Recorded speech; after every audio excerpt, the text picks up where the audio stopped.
stabilizer motion. I'll be back. Okay. The pilots of Alaska Airlines Flight 261 wrestle with an MD-83 nosediving towards the Pacific Ocean. We got it under control here. No, we don't. The airplane pitched down and rolled. Mayday! It actually gets inverted upside down. Amazingly, the pilots managed to keep the aircraft flying. This is like an air show maneuver. Speed brakes? Just seconds from impact, the pilots right their aircraft. They had one shot to save the plane or all would be lost. Here we go!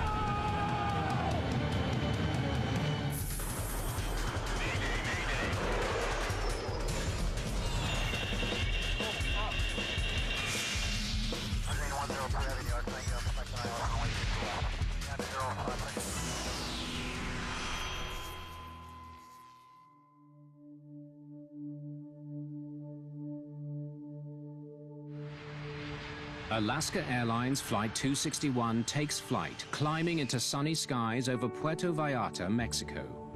Gear up. Gears up. Captain Ted Thompson is an Air Force veteran. He's flown with Alaska Airlines for 17 years. Thank you, sir. First Officer Bill Tansky has been flying for almost 4 decades. He's the one flying today. The pilots on 261 were highly regarded by their fellow pilots.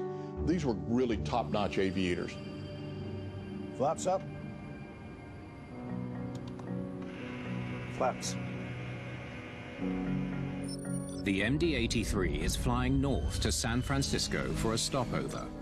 From there, it's a short hop to its final destination, Seattle, Washington. 3 flight attendants tend to the 83 passengers on board.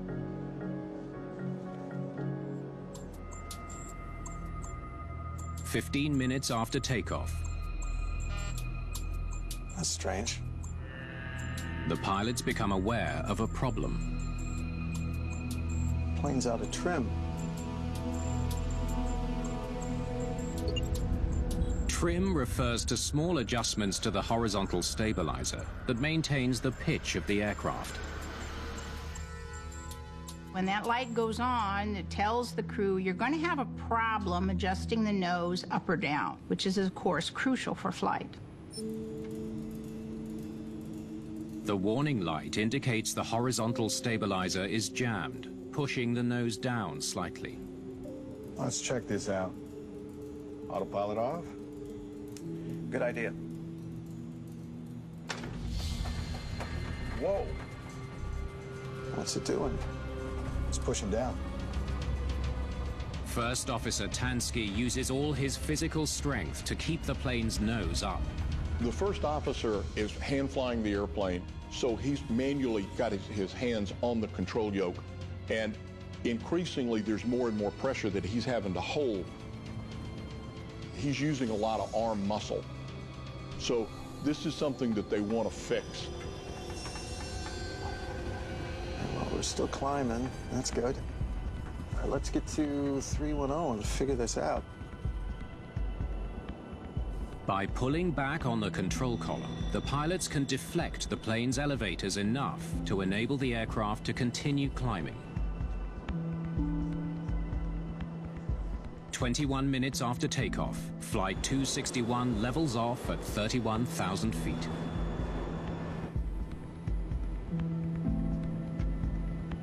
Manual says try the pickle switch.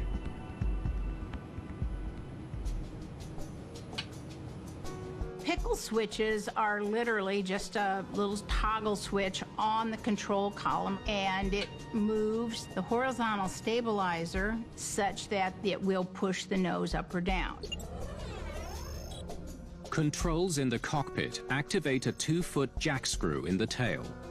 As the jack screw turns, it moves the stabilizer up or down. They were having to go through the manuals, and they were asking each other, what do you know? What can we do? What can we try?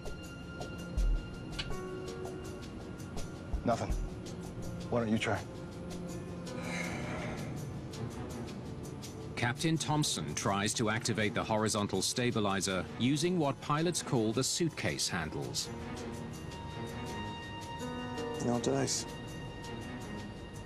It's like trying to start your car. They were trying everything they could think of to get their plane to respond. Let's try it on autopilot. They hope the autopilot can keep the plane level. Plane is steady. All right. I'm thinking we get this plane on the ground sooner rather than later. Yep. Maybe LAX? Call dispatch. If you have a control problem, you have to get that plane on the ground. Dispatch 261, requesting a diversion to LAX. Our longitudinal trim system is inoperative. Captain Thompson contacts Alaska Airlines flight dispatcher in Seattle. Dispatch 261, copy that. If you want to land in LA, for safety reasons, we'll be looking at over an hour delay because of a flow problem right now. I didn't really want to hear about the flow. I'm concerned about suitable airports. Do you have a wind at LAX? It's 260 at 9. The pilots compare the wind conditions at Los Angeles and San Francisco airports. The pilots on this flight took such care considering all their options on runways. There's a headwind at LAX, but at San Francisco there's a crosswind. 26 at 9 versus a direct crosswind. For safety reasons, I think something that lowers the ground speed makes sense. The headwind at LAX will help make it a safer landing. Once you're lined up for the LAX runway, you've got perfect winds coming right at your nose. It blows off the Pacific Ocean. It's predictable, it's constant, and it slows down your plane.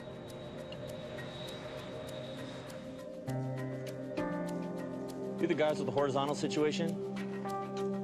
10 minutes after rerouting, a mechanic at Alaska Airlines maintenance facility in Los Angeles contacts the crew.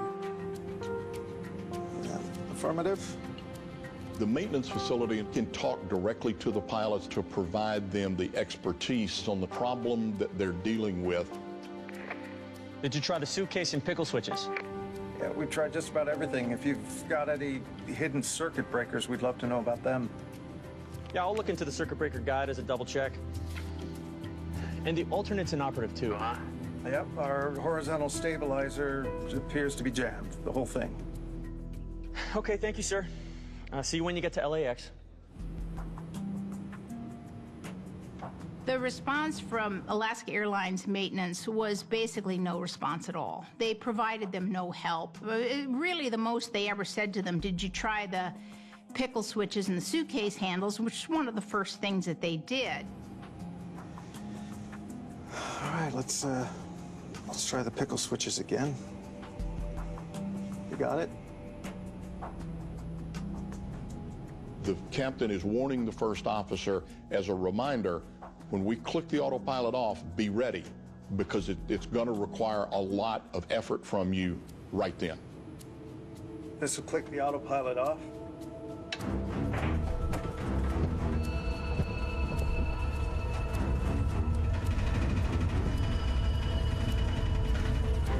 Stabilizer motion. Stabilizer motion. The nose of the plane drops, far more than the pilots anticipated. Holy crap.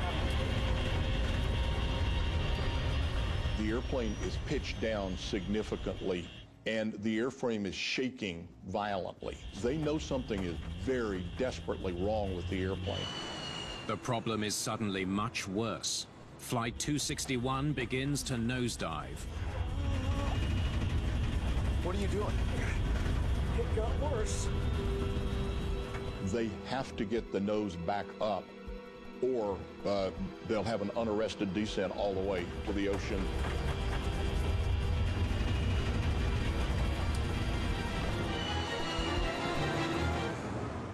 Help me back. Help me back. Okay. The crew of Alaska Airlines Flight 261 struggles to regain control of their MD-83. They pulled back on the control yoke, holding a lot of force. Center, Alaska 261. We are In a dive here. I've lost control of vertical pitch. Alaska 261, say again, sir? we are in a vertical dive at 26,000. They are now 3 minutes from impact. Speed brakes. The pilots deploy the speed brakes, control surfaces on the wings of their plane that increase drag. And he wanted to slow the plane down, and it would also give them more of a chance physically to pull the plane out of the dive.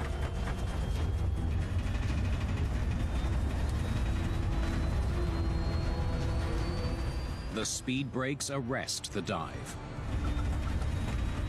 Using all their strength, the pilots bring the aircraft back under control at 24,000 feet. Once we get the speed slowed, we will be okay. In 80 seconds, the plane has dropped 8,000 feet.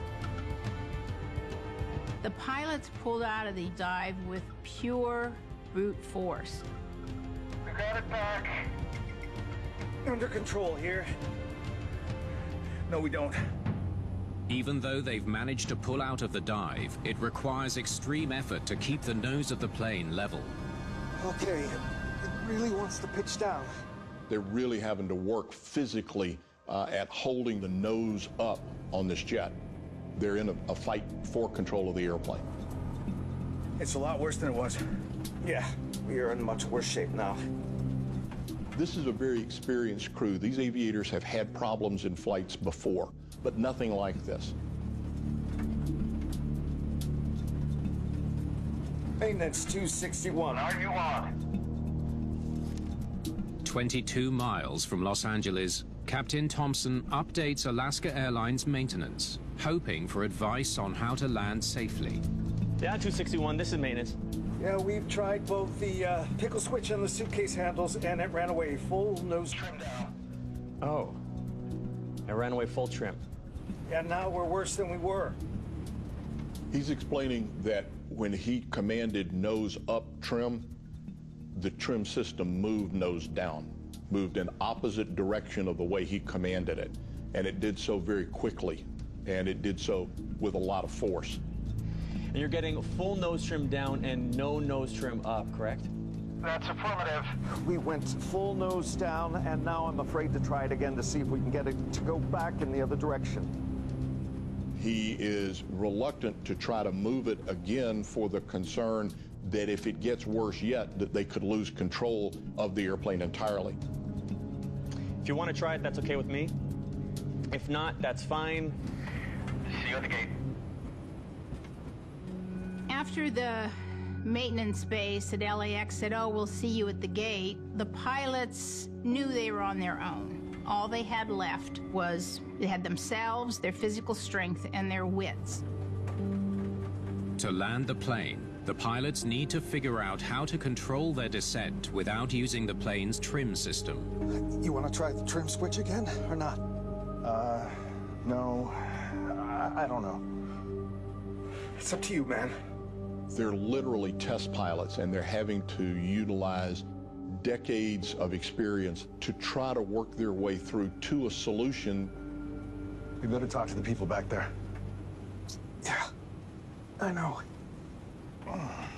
Captain Thompson tries to reassure the passengers.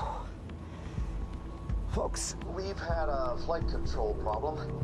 We're intending to go to Los Angeles. We're working on it, and I don't anticipate any problems once we get a couple Systems back on the line.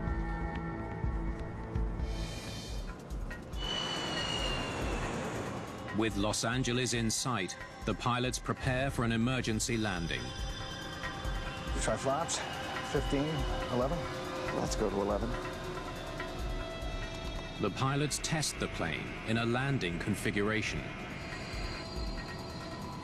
Okay, we're pretty stable here. But we got to get down to 180 knots. The jet is very badly damaged, and they need to understand and find a way to control the pitch of the jet all the way through the landing. If it's controllable, we ought to just try and land it. First Officer Tansky suggests a risky, high-speed landing. Okay. Let's head for LA. Their predicament was dire. They would not be able to pull the plane up and do a go-round. The only chance they had was one shot to get it on the ground, or all would be lost. But as soon as they come up with a plan, You feel that? Yeah. the pilots hear thumps at the back of the plane. Then disaster strikes. The airplane pitched down and rolled. They know that they are in a life-threatening situation. This is pilot's nightmare. You're running out of time. If they do not control the jet, very quickly they'll lose the airplane. Mayday!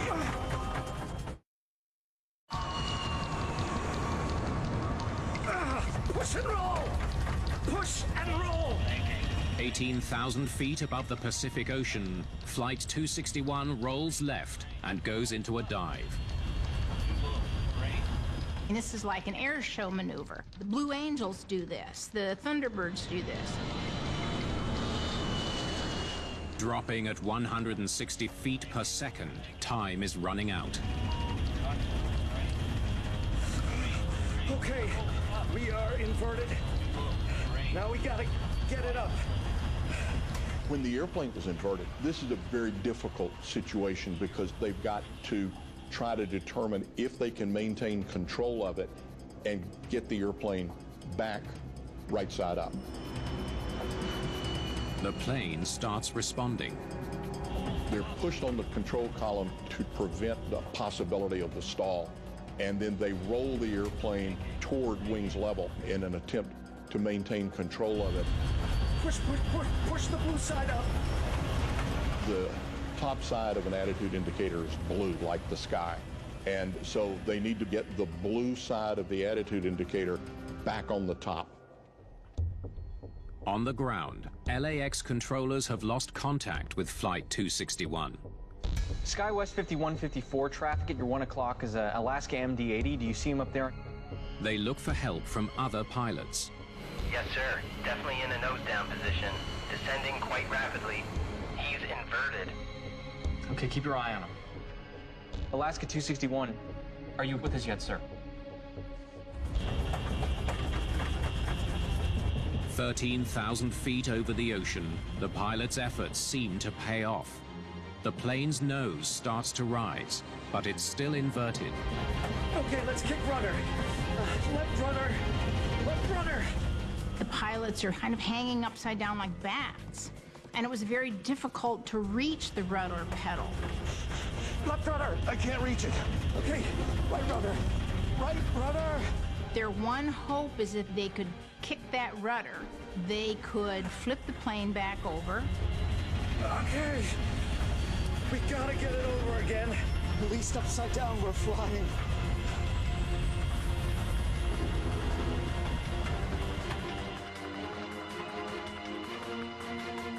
As the pilots fight to get the plane the right way up, the engines on Flight 261 fail. There was a disruption in the airflow into the engines, and it caused a loss of thrust. Speed brakes. Got it. Their demeanor was determined, collected. They were giving everything they had.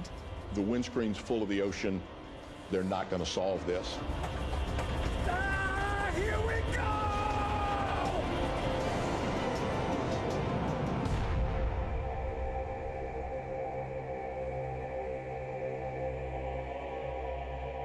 He's hit the water. He's down.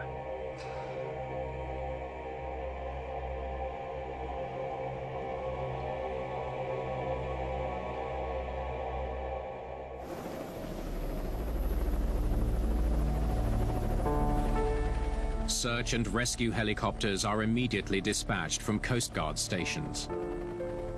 Search teams find debris floating 2.7 miles north of Anacapa Island off the coast of California. In addition to pieces of the plane, searchers are finding personal effects: a shoe, a passport, a postcard. Aviation safety advocate Mary Schiavo represents the families of 6 passengers from Flight 261. I remember this person's possessions. All the pictures were still in the wallet, in the pants pocket.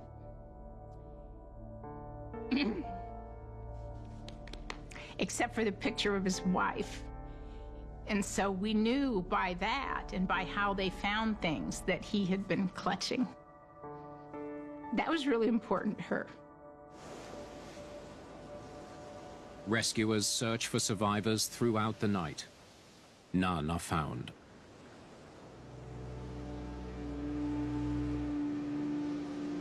All 88 passengers and crew on board Flight 261 are dead. It's a terrible, tragic thing, of course. But, you know, we have a real well-established procedure here for how these tragedies are handled. Investigators from the NTSB, the National Transportation Safety Board, are assigned to find an explanation for the crash. LAX maintenance is saying the pilots reported a jammed stabilizer. NTSB systems investigator Jeff Guzzetti joins the investigation.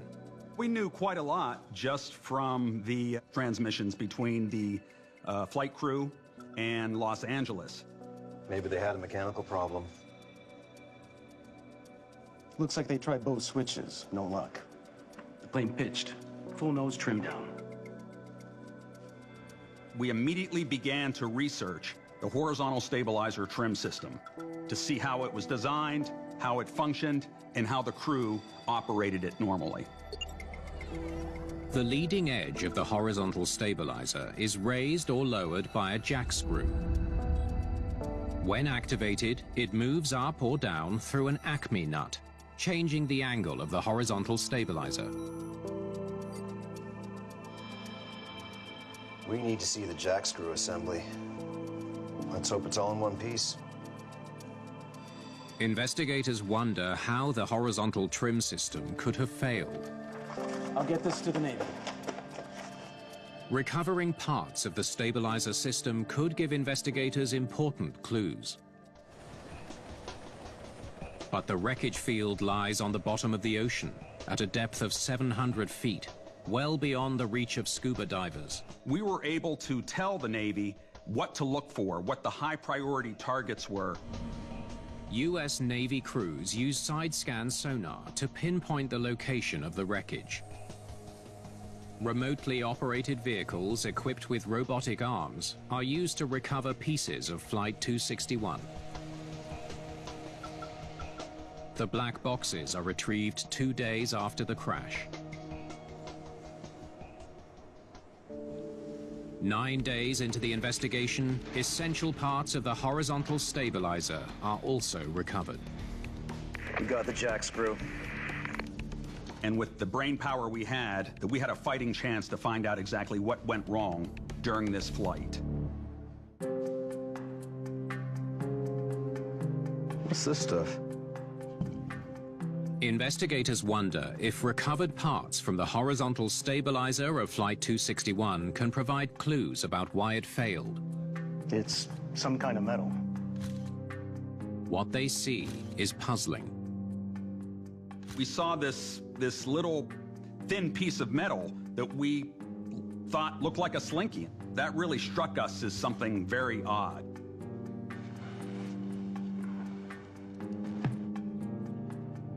Why isn't the nut attached to the jack screw?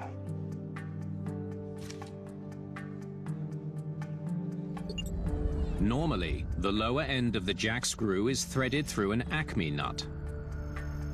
When we looked at that and saw that the jack screw wasn't part of the Acme nut, we asked ourselves, how can that happen?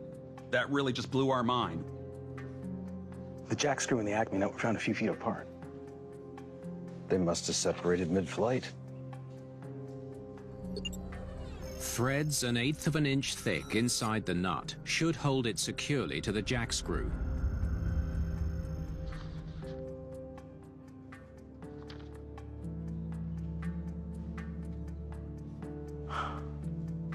Look at this. There's something unusual about the nut. Incredible. It's completely stripped. When we finally looked inside the Acme nut, it revealed that there were no threads inside of it. Let's talk to metallurgy.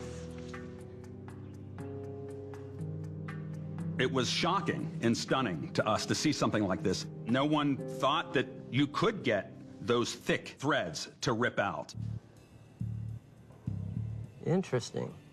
Metallurgist Joe Epperson examines the stripped nut and the jack screw. It became immediately apparent that what we were looking at was actually the remainder of the threads that were inside the nut. Looks like the jack screw stripped the threads of the Acme nut. And the next step in the process was to figure out how the threads were reduced to such an extreme degree and then stripped out of the nut. There's some grease here on the bottom. The team studies residue observable on the jack screw. The way to prevent wear is by lubrication with grease. And in the case of an extreme wear event, you want to look at, is there grease where it's supposed to be? And there's some here at the top. In flight, the jack screw rotates inside the nut. To prevent wear, it needs to be lubricated regularly. There should be more grease here in the middle. That's the working area where it rotates the most. When we first looked at the jack screw, there was very minimal signs that there was any grease on it at all. It was in the ocean for a week. Did the water wash the grease away? Nah, I don't think so. Grease doesn't wash off that easily. There's still some remnants here, but none in the middle. We did find a little bit of a remnant of a grease at the very upper end and at the very lower end. It was very easy to conclude that being in the ocean had not washed away the grease from the working area of the jack screw. How could it be that there's so little grease on this jack screw?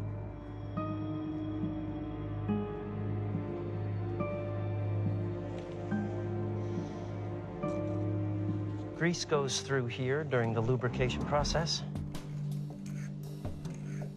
During maintenance, grease is applied to the interior of the nut through a small valve called a Zerk fitting. So the Zerk fitting is this fitting right here. And what mechanics have to do is put a grease gun hose in here and then squirt grease into this little grease fitting that goes inside this passage. That Zerk fitting should have preserved and kept the remnants of whatever grease it saw last.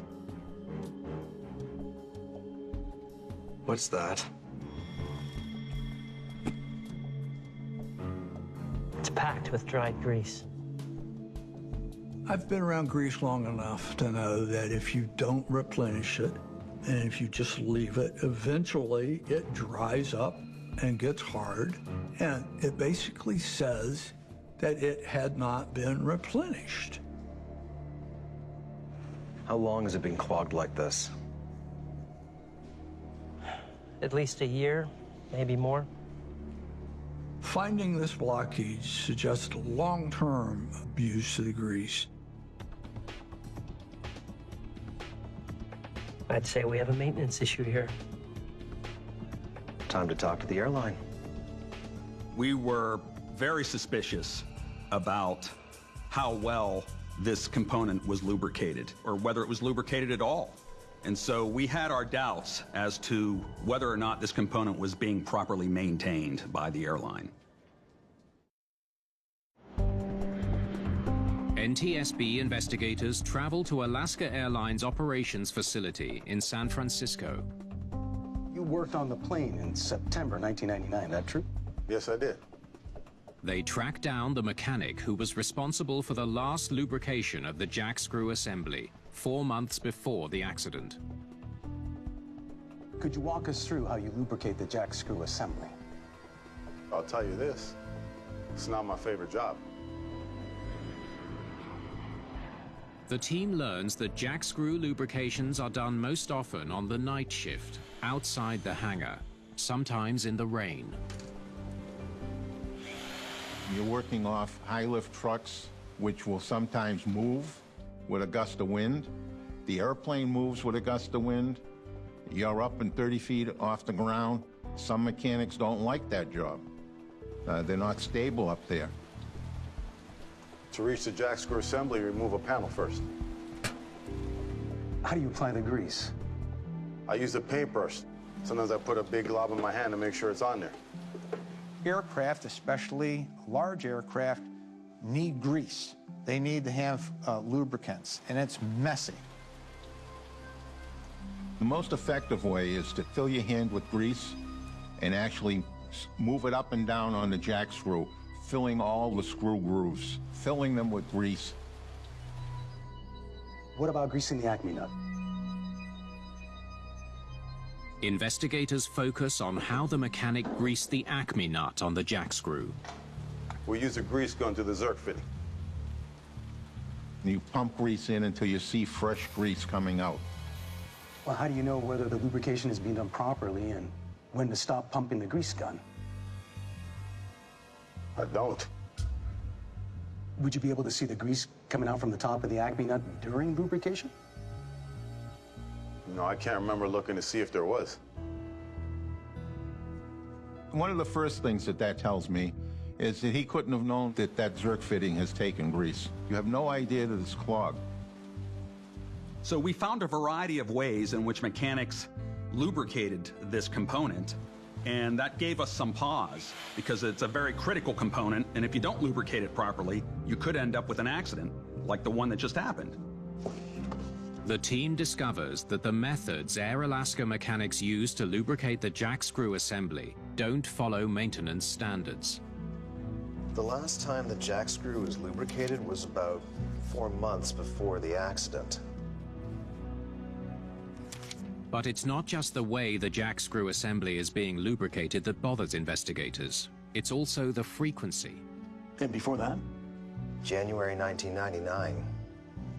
They're doing it every 2,500 hours.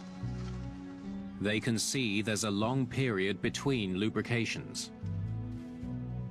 Is that even within regulations? I'll find out. We knew we had kind of a research project on our hands. Some of the documents that we requested from the manufacturer, from the FAA, from the airline, came in the form of internal memorandums from engineering departments or requests from maintenance to extend an interval. It really began to paint a picture of how the lubrication intervals were extended.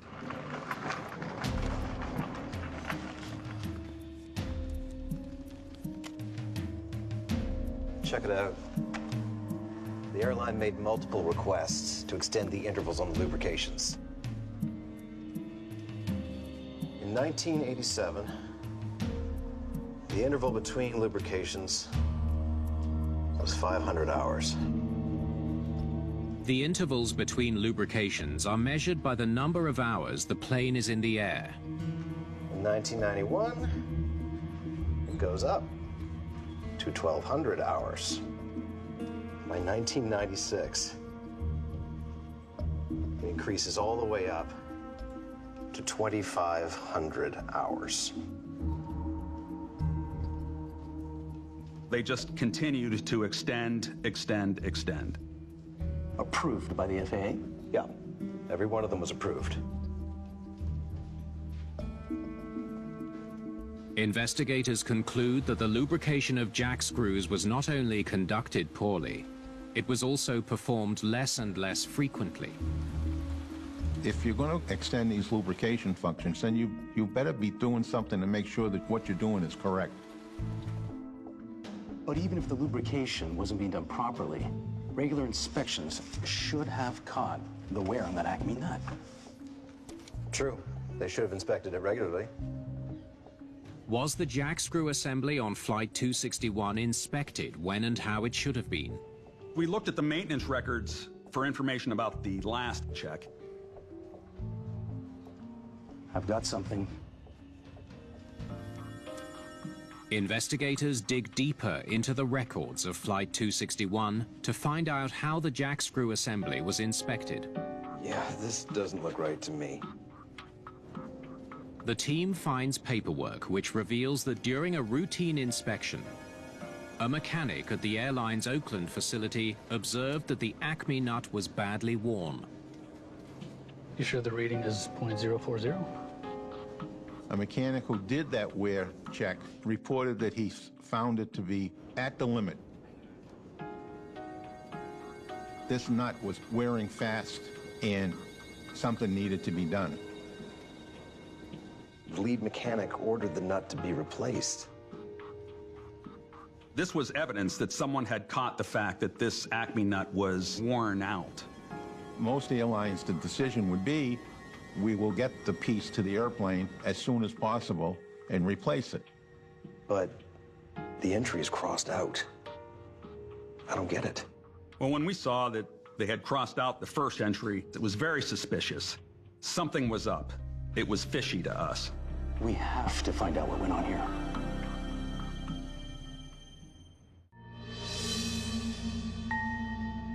Do you remember inspecting an MD-83 on September 27th, 1997?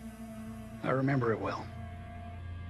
Investigators contact John Leotine, the lead mechanic who reported the worn Acme nut on Flight 261.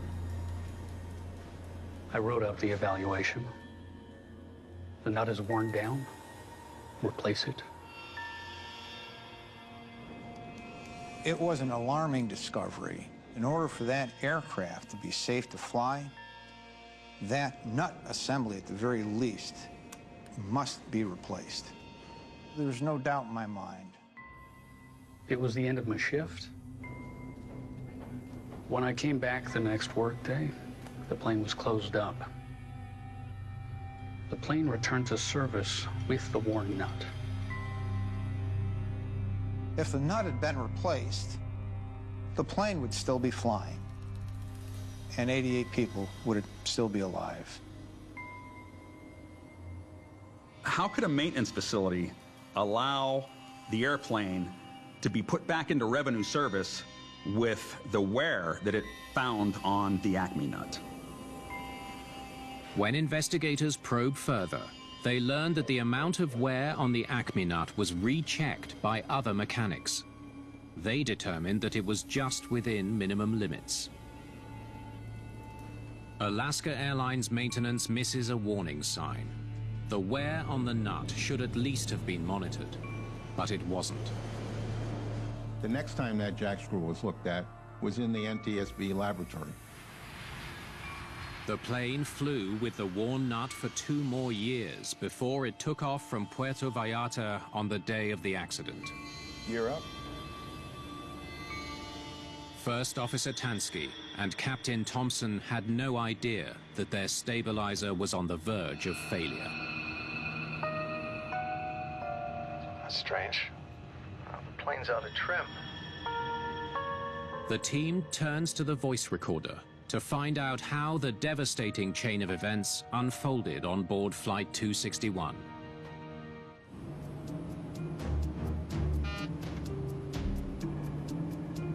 Let's check this out. Autopilot off? Good idea. Whoa! 13 minutes after takeoff from Puerto Vallarta, the worn threads in the Acme nut caused the jack screw to jam, preventing movement of the horizontal stabilizer. Try it again. The captain's trying to rectify the jam stabilizer. While cruising at 31,000 feet, The CVR picks up the sound of a click followed by a thump.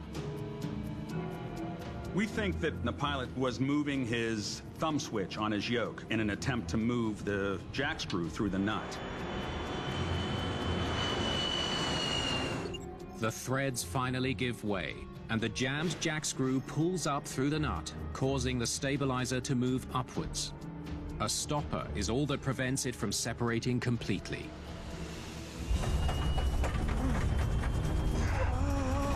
It got worse. With the horizontal stabilizer pushing the nose further down, the plane goes into a dive. Through sheer brute force, the pilots hold the jack screw in place and recover the plane. Okay, it really wants to pitch down.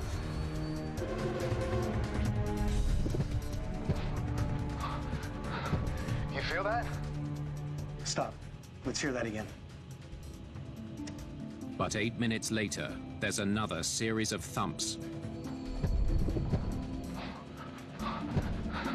You feel that? The stopper holding the jack screw in place finally gives out.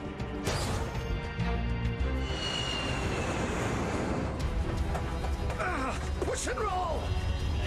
The damage to the stabilizer makes Flight 261 uncontrollable. The plane rolls over and dives towards the ocean. Push, push, push, push the blue side up. Flying upside down, the crew makes a last-ditch attempt to right their plane. Speed brakes. Got it. The pilots of Flight 261 give everything they have to save the plane. It was just total professional fighting for that plane till the very end, and they expressed the realization that the fight was over. Here we go!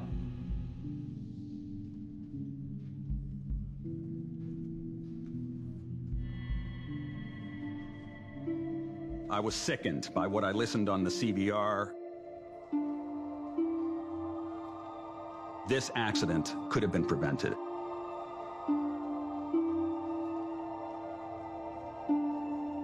They grease that jack screw. This doesn't happen.